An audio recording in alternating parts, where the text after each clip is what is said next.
अगर आपको पता चले कि आप डिस्प्लेसमेंट में आ गए हो, तो क्या आपका ट्रांसफर पक्का है? क्या ये एक पनिशमेंट है? डिस्प्लेसमेंट होना क्या एक पनिशमेंट है? आज की इस वीडियो के बाद आपको केवीएस में डिस्प्लेसमेंट से रिलेटेड एक भी डाउट नहीं बचेगा। बहुत सारे टीचर्स मुझसे ये सवाल भी पूछते हैं कि एक स्टेशन पे मैम कितने समय तक हम रह सकते हैं।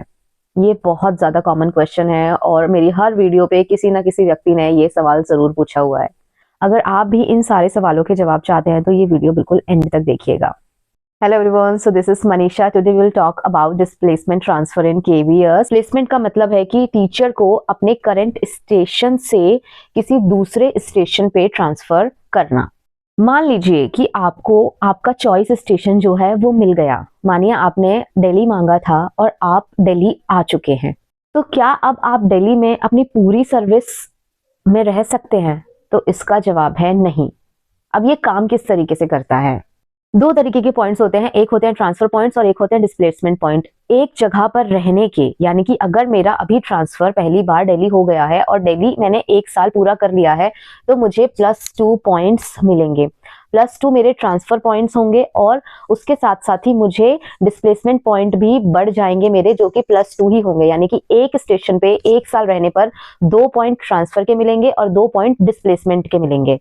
ट्रांसफर पॉइंट जितने ज्यादा होंगे ट्रांसफर उतना इजीली होगा और डिस्प्लेसमेंट पॉइंट जितने ज्यादा होंगे उतना ही डिस्प्लेसमेंट आपका चांसेस ज्यादा रहेंगे डिस्प्लेस होने के। अब पॉइंट्स को कैलकुलेट कैसे करते हैं?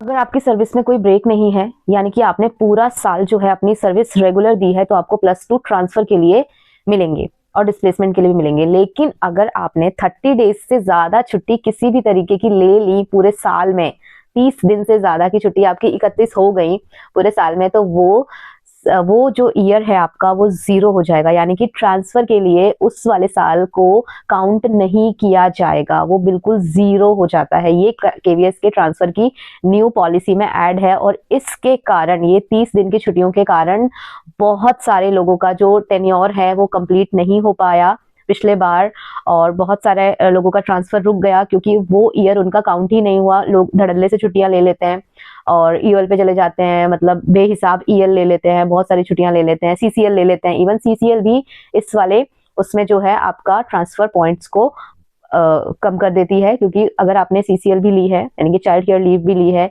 अर्न लीव ली है, या फिर एक्स्ट्राऑर्डिनरी ई ली है, किसी भी तरीके की लीव आपने अगर 30 दिन से ज्यादा की ले ली, चाहे एक एक करके लियो, ऐसा नहीं है कि 30 दिन कॉन्टिन्यूएशन, नहीं, आपने एक एक करके भी पहले 15 दिन ले ली, फिर 2 दिन ले ली, फिर 4 दिन, पूरे साल में अगर आपकी 30 से ज्यादा छुट्टियां हैं तो वो ईयर आपका काउंट नहीं होता। यानी कि आपको +2 ट्रांसफर के लिए नहीं मिलेंगे, आपको डिस्प्लेसमेंट के लिए मिलेंगे ही मिलेंगे, चाहे आप उसमें सर्विस में ब्रेक आपका आ गया है फिर भी।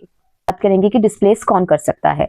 तो डिस्प्लेस हमें वही लोग कर सकते हैं या तो उनके पॉइंट्स हमसे बहुत ज्यादा हो और उन्होंने हार्ड स्टेशन का टेन्योर पूरा कर लिया हो। प्रायोरिटी टीचर्स, यानी कि टीचर्स ऐसे जिनको प्रायोरिटी बेस पर पहले ट्रांसफर दिया गया था, जहाँ पे जरूरत थी बहुत ज्यादा, और अब वो इस जगह पे वापस आना चाह रहे हैं, तो उनको प्रायोरिटी मिलेगी और उनके पास पावर है आपको हटा के उस जगह बैठने की। पीडब्ल्यूडी केस में, यानी कि पर्सन विद डिसेबिलिटी केस में भी, अगर कोई नीडी है और उसे इस स्टेशन पे आना है और आप इस स्टेशन पे सीनियर हो गए हो, आपके डिस्प्लेसमेंट काउंट जो है वो ज्यादा हो गए हैं, तो आपको हटा दिया जाएगा सबसे पहले। मेडिकल ग्राउंड पर कोई आ रहा है तो भी हटाया जाएगा जिसके डिस्प्लेसमेंट काउंट ज्यादा होंगे। एलटीआर में, यानी कि जिसके रिटायरमेंट होने के 3 साल बचे हुए हैं, अगर उन ऐसे कोई व्यक्ति जगह पर आना चाहता है तो उसके लिए भी यहाँ पे प्रोविजन है कि वो डिस्प्लेस कर सकते हैं। और सिंगल पेरेंट्स, यानी कि अगर कोई सिंगल पेरेंट है, मदर या फादर कोई भी ऐसा सिंगल है और वो किसी जगह पर आना चाहता है, तो उसके पास भी पूरी पावर है कि वो किसी को डिस्प्लेस कर सकता है। तो डिस्प्लेसमेंट करने की पावर जो है सिर्फ इन्हीं सारे लोगों के पास है। अब सेफ जोन में कौन कौन है इस समय पर? जिनके 5 साल पूरे नहीं हुए हैं, यानी कि अभी उनका टेन्योर ही पूरा नहीं हुआ है, तो ऑब्वियसली उनका डिस्प्लेसमेंट काउंट भी नहीं 10 हुए होंगे। यानी कि अगर डिस्प्लेसमेंट काउंट आपके 10 हो जाते हैं तो आप डेंजर जोन में आ जाते हो। डिस्प्लेसमेंट काउंट 10 का मतलब एक जगह पर अगर आपकी सर्विस 5 साल हो गई है तो आप डेंजर जोन में रहते हो। लेकिन इसका ये मतलब नहीं है कि 10 पॉइंट होते ही और आपको नेक्स्ट डे ही और या फिर नेक्स्ट ईयर ही आपको डिस्प्लेस कर दिया जाएगा, तो ऐसा बिल्कुल भी नहीं होता है। समय लगता है, क्योंकि आपसे भी हो सकता है आपके स्कूल में या आपके स्टेशन के और दूसरे स्कूल में आपसे भी सीनियर कोई और ज्यादा हो तो सबसे पहले उसे डिस्प्लेस किया जाएगा, ना कि आपको डिस्प्लेस किया जाएगा। जो सीनियर होगा उसे डिस्प्लेस किया जाएगा। दूसरा, डिस्प्लेसमेंट का खतरा तब कम होता है, आप अपनी सर्विस बहुत अच्छे से और कंटिन्यू कर सकते हो अगर वहां पर बहुत ज्यादा वैकेंसीज रहती है। यानी कि कभी वहां पर पूरी वैकेंसीज फिल ही नहीं होती हैं, स्कूल खाली पड़ा रहता है ना, तो वहां पर भी ऑब्वियसली फिर कौन डिस्प्लेस करेगा, वो तो क्लियर वैकेंसी पर ही अपॉइंट हो जाएगा। इसलिए जहां पर वैकेंसीज ज्यादा खाली रहती हैं वहां पर डिस्प्लेसमेंट बहुत कम या फिर बहुत रेयर ही होता है। नेक्स्ट पॉइंट वही है कि अगर आप अभी तक स्टेशन पे सीनियर नहीं हुए हो तो आपको कोई भी खतरा नहीं होता डिस्प्लेसमेंट का, क्योंकि मैंने आपको पहले ही बता दिया कि जो स्टेशन पे सीनियर होगा उसका ट्रांसफर पहले होगा, उसे डिस्प्लेस पहले किया जाएगा, आपको नहीं किया जाएगा। अगर मेल और फीमेल है तो मेल का ट्रांसफर पहले होगा, और आप फीमेल हैं तो आपका ट्रांसफर पहले नहीं होगा, उनको डिस्प्लेस किया जाएगा, आपको नहीं किया जाएगा अगर मेल और फीमेल का थोड़ा भी टाई अप कुछ होता है तो। अगर आपका स्पाउस केवीएस में वर्किंग है, जैसे मेरे हस्बैंड हैं, हम दोनों केवीएस में ही हैं, तो मुझे जो डिस्प्लेसमेंट काउंट ऑलरेडी मिले हैं वो -10 मिले हैं, यानी कि मेरे 0 से शुरू नहीं हुए हैं। जब मैं इस जगह पर आई तो मेरा डिस्प्लेसमेंट काउंट 0 नहीं था, -10 था, यानी कि -10 से मुझे +10 होने तक मुझे कम से कम 10 साल तो लग जाएंगे। तो यानी कि 10 साल तक मैं बिल्कुल भी डेंजर जोन में नहीं आने वाली। लेकिन अगर किसी व्यक्ति का स्पाउस जो है वो सेंट्रल गवर्नमेंट एम्प्लॉय है तो उन्हें डिस्प्लेसमेंट काउंट मिलते हैं -8। इसका मतलब है कि वो एक जगह पर अपने स्पाउस के पोस्टिंग प्लेस पे 9 साल तक बिल्कुल फ्रीली आराम से रह सकते हैं। अगर वही स्पाउस स्टेट गवर्नमेंट में है तो उन्हें डिस्प्लेसमेंट काउंट मिलते हैं -6। तो -6 से +10 होने के लिए तो उनके लिए कम से कम 8 साल का समय जो है लग जाता है। तो मेरी बात शायद आपको समझ में आ रही होगी कि डिस्प्लेसमेंट काउंट जो है, जैसे ही हमें एक जगह से ट्रांसफर मिलता है, हम नई जगह पे जाते हैं, तो हमारा जो डिस्प्लेसमेंट काउंट है हमें ऑलरेडी हमारे अकाउंट में क्रेडिट हो जाता है। तो जैसे मेरा स्पाउस जो है केवीएस में ही है तो मेरे अकाउंट में -10 जो है वो क्रेडिट होके मिल गया, और हर साल ये क्या होता है, बढ़ता रहता है। यानी कि -10 है, फिर -8 होगा, फिर -6, फिर -4, फिर ऐसे करके फिर 0, फिर 2, फिर 4, फिर 6, फिर 8, फिर 10, ऐसे करके मतलब लगभग 10 साल का समय जो है लग जाएगा। तो ये थोड़ा सा कॉम्प्लिकेटेड रहता है, लेकिन हमारी पूरी एक प्रोफाइल होती है ट्रांसफर की ना, हमारी पूरी एक परमानेंट प्रोफाइल रहती है जो कि टाइम टू टाइम खुलती है। यानी कि हर साल जब भी ट्रांसफर होते हैं तो हमें उसे लॉग इन करना पड़ता है, और पूरी की पूरी डिटेल्स हमारी उसके अंदर होती है कि मेरी फर्स्ट पोस्टिंग कहाँ हुई थी, मैंने वहां पे कितना समय रहा, फिर मैंने कब ट्रांसफर लिया। ईच एंड एवरीथिंग जो है वो ट्रांसफर की सारी डिटेल्स उसमें होती है। इवन हमारे स्पाउस के बारे में एवरीथिंग उसमें मेंशन होता है कि मैंने हार्ड स्टेशन किया कि नहीं किया, सारी की सारी चीजें जो है उसमें रहती है। यानी कि पूरा एक परमानेंट रिकॉर्ड होता है। हवा में, मैंने पहले भी बताया आपको, हवा में चीजें केवीएस में नहीं होती है, हर चीज का पक्का रिकॉर्ड है, सारे डॉक्यूमेंट्स लगाए जाते हैं, उसके बाद ही कहीं जाकर जो है ट्रांसफर होता है। अब डिस्प्लेसमेंट काउंट की तो बात हो गई, मैंने बता दिया आपको, और इसमें भी ना बहुत सारी कैटेगरीज होती है। लाइक पीडब्ल्यूडी कोई है तो उसको -20 डिस्प्लेसमेंट काउंट मिलते हैं, मेडिकल है या डेथ ऑफ किसी फैमिली की है तो -14। यानी कि पूरी लिस्ट है, मैं आपको अभी यहाँ पर शो कर दूंगी कि पूरी की पूरी लिस्ट कि किस किस को कितने कितने पॉइंट मिलते हैं डिस्प्लेसमेंट में। वहीं पर ट्रांसफर के कितने कितने पॉइंट जो है वो मिलते हैं। अगर कोई पर्सन विद डिसेबिलिटी है किसी को तो उसे +40 पॉइंट मिलते हैं, यानी कि 40 पॉइंट उसके ट्रांसफर के लिए रहते हैं। यानी कि कोई और मतलब वो नहीं हो, अगर कोई पीएच कैटेगरी का बंदा है तो उसे सीधा सीधा ट्रांसफर में 40 पॉइंट जो है उसको मिलते हैं, यानी कि उसका पहली बार में ही ट्रांसफर जो है आराम से हो सकता है।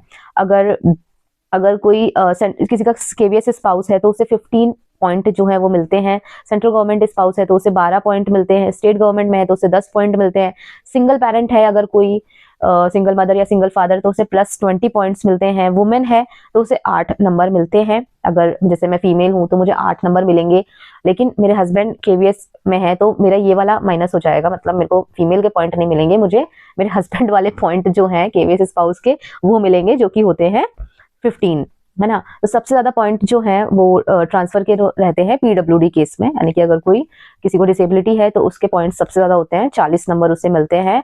तो यानी कि जितने ज्यादा ट्रांसफर पॉइंट होंगे ना, जितने ज्यादा होते हैं, और ये हर साल बढ़ते ही हैं, दो नंबर करके बढ़ते हैं। यानी कि किसी के 40 है पीडब्ल्यूडी में तो अगर वो 1 साल रह गया तो उसके 42 हो जाएंगे, फिर दूसरे साल भी रहा तो उसके 44 हो जाएंगे। तो ऐसे ऐसे करके ये नंबर जो है ना वो इंक्रीज होता जाता है जितना समय आप एक स्टेशन पे बिताते जाते। जैसे मैंने अगर हार्ड स्टेशन किया है, मैंने मानिए पूरा का पूरा हार्ड स्टेशन 3 साल का कंप्लीट कर लिया, तो मुझे उस हार्ड स्टेशन पे रहने के 30 पॉइंट्स मिले। 30 पॉइंट तो मुझे उन 3 साल में जो है सिर्फ इसलिए मिले क्योंकि मैं हार्ड स्टेशन गई। उसके बाद तीनों साल के 2-2 पॉइंट मिलके यानी कि 9 पॉइंट 6 पॉइंट 2 4 6 पॉइंट यानी कि 30 + 6 36 पॉइंट्स जो है मुझे हार्ड स्टेशन पे रहने के मिल जाएंगे। तो यानी कि नेक्स्ट टाइम जब भी अप्लाई करते हैं तो पॉइंट्स के अकॉर्डिंग ट्रांसफर इजीली हो जाता है। जितने ज्यादा पॉइंट होंगे उतना इजीली ट्रांसफर हो जाएगा और जितने ज्यादा डिस्प्लेसमेंट काउंट होंगे उतना ही जल्दी आपको डिस्प्लेस कर दिया जाएगा। डिस्प्लेसमेंट काउंट उन लोगों के लिए होते हैं जो एक ही स्टेशन पे बहुत समय से रह रहे हैं और उन लोगों का फायदा हो सके इसमें जो दूसरे जगह पे उन्हें समय हो गया, यानी कि वो ऑलरेडी मुश्किल में रहकर आए हैं, तो कम से कम उन्हें भी इस जगह पर रहने का मौका मिले। तो उन लोगों का फायदा जो है इसमें होता है जो प्रायोरिटी वाले स्टेशन पे काम करके आ रहे हैं, जिससे उनको उनका मनचाहा स्टेशन जो है मिल सके, इसीलिए डिस्प्लेसमेंट किया जाता है।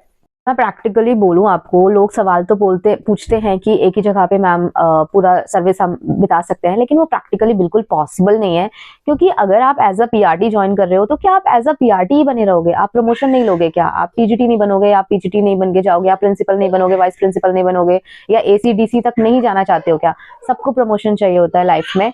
तो अगर मैं पीआरटी से टीजीटी भी प्रमोट होती हूँ तो डेफिनेटली फिर मुझे सेम स्कूल में, तो चांसेस तो होते हैं कि सेम स्कूल भी दे दिया जाए अगर वैकेंसी रहती है। अगर नहीं होता तो दूसरी जगह आपको डेफिनेटली ट्रांसफर मिलेगा ही मिलेगा, है ना। अगर आप पीजीटी हो तो आप बहुत जल्दी पीजीटी बन जाओगे विद इन 3 इयर्स, या अगर आप पीजीटी बन जाते हो तो obviously you have to shift from one place to another place. और कौन नहीं होना चाहेगा, कौन ग्रोथ लाइफ में नहीं चाहता है? अगर आप पीजीटी की तरह पीजीटी अपॉइंट हो रहे हो तो आप भी थोड़े समय में वाइस प्रिंसिपल के लिए अप्लाई कर सकते हो। तो किसको अच्छा नहीं लगेगा कि आपकी ग्रोथ हो? और अगर आप एक पोस्ट से दूसरी पोस्ट पर जाओगे तो आपको ट्रांसफर मिलता ही मिलता है, क्योंकि सेम जगह पे वैकेंसी हो और आपको उसी सेम स्कूल में मिल जाए, ऐसा पॉसिबल नहीं हो पाता। कोशिश वो लोग पूरी करते हैं कि ऐसा ही हो, लेकिन नहीं हो पाता। दूसरी चीज मेल के लिए भी यही है कि मेल हो तो आपको फिर ट्रांसफर जो है ज्यादा मिलता है, क्योंकि अगर आप प्रमोशन भी ले रहे हो तो भी आपको थोड़ा सा इधर उधर फेंक दिया जाता है, ज्यादा सोचा नहीं जाता। फीमेल के केसेस में थोड़ा सा सोचा जाता है उनके द्वारा, लेकिन मेल के केसेस में थोड़ा सा भी नहीं सोचा जाता है, ये बिल्कुल फैक्ट है। उनको दूर दूर पोस्टिंग दे दी जाती है, तो लेकिन सब चीजें मैनेजेबल होती हैं। हम लोग इतने समय से लोगों को देख रहे हैं तो ऐसा कुछ भी बड़ा नहीं होता, और मैं सच बोल रही हूँ, हैबिट हो जाती है और अच्छा लगने लगता है। जैसे मुझे भी अच्छा लगता है कि ठीक है, अभी पहले मैं बैंगलोर थी, अब मैं ग्वालियर आ गई और अब मैं नेक्स्ट जगह कौन सी जाऊंगी, तो खुद को भी रहता है कि ठीक है, एक्सप्लोर करने का मौका मिल रहा है, केवीएस दे रहा है सारी चीजें, तो बढ़िया घूमो फिरो और मजे करो। ऐसा कुछ नहीं है, सब चीजें अच्छे से रहती है। तो ट्रांसफर को पॉजिटिवली ले, इसे पनिशमेंट बिल्कुल भी ना लगे ले। आई होप आपको मेरी वीडियो से थोड़ा बहुत भी कुछ तो समझ में आ ही गया होगा। ट्रांसफर के पॉइंट्स और डिस्प्लेसमेंट पॉइंट, ये दोनों चीजें तो बहुत अच्छे तरीके से समझ में आ ही गई होंगी कि दोनों चीजें साथ साथ चलती हैं। एक जगह पर रह रहे हैं तो प्लस भी होता है और वहां पे फिर माइनस भी हो जाता है। मैक्सिमम 10 ईयर्स तक आप रह सकते हो आराम से किसी भी स्टेशन पे, है ना। और उससे ज्यादा समय हो जाता है तो खुद को भी बोरिंग जो है वो लगने लग जाता है, बिकॉज हम लोग देख रहे हैं लोगों को कि कितना जल्दी वो एक जगह से बोर हो जाते हैं। 3 से 4 साल में ही लगने लग जाता है अब छोड़ो, अब चलते हैं यहाँ से कहीं और किसी और जगह पे अप्लाई करते हैं। और अच्छा भी रहता है, माहौल चेंज होता है, हर चीज चेंज होती है, तो अच्छा रहता है। फीमेल्स के लिए थोड़ा सा मुश्किल रहता है क्योंकि सब चीजें छोड़ के थोड़ा सा जाना पड़ता है, पर मेल के लिए अगर अच्छा है, उसकी वाइफ वर्किंग नहीं है, तो अच्छा रहता है कि दूसरी जगह शिफ्ट कर ले, तो सब चीजें मैनेजेबल रहती हैं, कुछ भी प्रॉब्लम नहीं आती है। एज सच थोड़ी बहुत तो होती है, तो उसको इतना ज्यादा माइंड ना करें। और अगर मेरी वीडियो सच में अच्छी लगी हो तो मेरी वीडियो को लाइक करें, चैनल को सब्सक्राइब करें और कमेंट करते रहें। थोड़ा भी डाउट होता है तो आप पूछ लिया कीजिए मुझसे, और मैं हमेशा से ही पूरी कोशिश करती हूँ कि सबको जवाब दूं। और नेक्स्ट वीडियो क्या चाहते हो, कि आपको कोई टॉपिक समझ में नहीं आ रहा है, किसी के बारे में आप जानकारी चाहते हो, तो मुझे कमेंट में बिल्कुल ज़रूर बताएं कि आपको क्या समझ में नहीं आ रहा है। मैं पक्का से आपकी हेल्प करूँगी, है ना। तो आप मुझसे पूछ सकते हैं, मुझसे बात कर सकते हैं। Stay tuned till my next video. Take care. Bye bye.